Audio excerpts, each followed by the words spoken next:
on Afros in Latin America. There's a bit of an exotic tinge to it that we're a little uncomfortable with. And we don't really feel like it's addressing some of the issues of the vast majority of us who live in places like New York and Chicago and LA, who are both black and Latino, and are increasingly being pitted against African Americans. And we're not the only ones. Africans and Caribbeans historically has also been pitted against African Americans.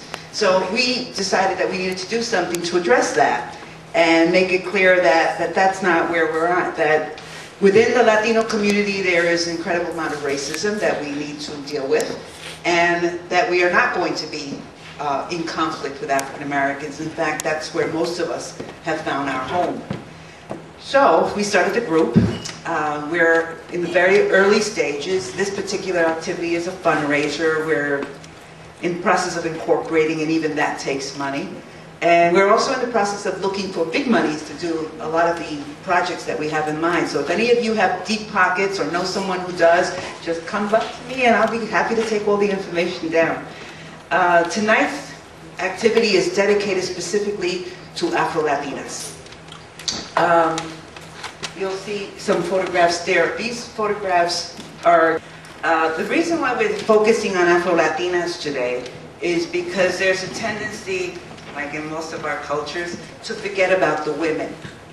Women traditionally have been the auxiliaries. They're the volunteers, the ones that do the stuff. You know, or an organization, they're the ones that do all the shit work.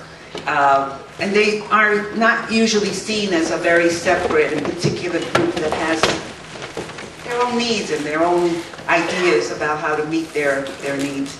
So we decided that we would do Afrolatinas, that all of our performers today would be Afrolatinas or mujeres de descendencia africana, black women in general, because well, not all, but most of the issues that Afrolatinas have are issues that black women have, generally. And in the course of the night, you'll be listening to some of that from the performers, either the poets or the musical groups. We have a slight problem. NYPD Blue event. This one is for Sean Bell. The bell sounds 50 times in a monotone repeating indication of another brown man falling dead on the streets of this country that promised no man's outward appearance determines his destiny. From the limbo of purgatory, the beauty he proposed to marry rains her amazing grace of tears to heat his grave with passion without knowing why. The warm return of his sweet breath no longer covers her skin. Beauty just can't say no, denying such profound tragedy. She's got 2 kids, birthed from him to look after. Lucky she has these souvenirs. If she had followed convention to resist spreading her legs, if she had just said no, she would have nothing. And with nothing, she might indulge in suicide to ease despair, praying to join him wherever souls must go, awaiting another chance at living, for beginning the ending that's been given them to do. But now for this beauty, years will stretch her imagination to invent survival in this life without him. What will she teach their children about justice in this nation? When they ask for explanations, his beauty wonders if the plan to do the right thing was right, since it cut short their sharing, living with children they brought into this world. Problem that Afro-Latinas confront on a daily basis. And so I'm going to read one answer, Kwame's going to read another, and throw it out to you all. Afro-Latinas face racism, poverty, sexual, physical, and domestic violence. Not having our beauty affirmed, the ailments of crazy making of the, the crazy making of oppression, it's hard to narrow the hot mess down. One more answer. My answer here says, we deal with similar issues, discrepancy between our own beauty and a white American beauty standard, exoticization, welfare queen stereotypes, and stereotypes of laziness. Rather than communicate about our common struggles and unite in overcoming them, we choose to try and get ahead by looking down on and